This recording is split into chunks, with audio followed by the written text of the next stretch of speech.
各位來賓，歡迎大家出席由我哋資本平台舉辦，就係我哋 CEO Entrepreneur of the Year 2025頒獎禮。我喺度咧都感謝大家呢啲優秀翹楚，一直以嚟咧推動我哋香港經濟嘅發展，提升企業管治同埋履行社會責任，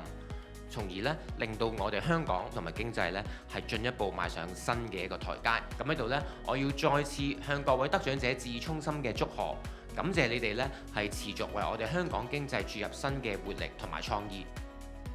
你哋嘅成就咧，不單止係對個人團隊嘅驕傲，而亦都係咧商界活力同埋創新嘅最佳寫照。資本雜誌咧作為香港商界極具影響力嘅資訊平台，喺多年嚟咧舉辦唔少嘅盛事，不單止表揚咗卓越嘅商業實踐，亦都為業界咧樹立起清晰嘅標杆。喺當前全球經濟瞬息萬變嘅環境之下咧，呢個獎項激發咗企業嘅創新，凝聚咗業界嘅共識，提升香港整體競爭力，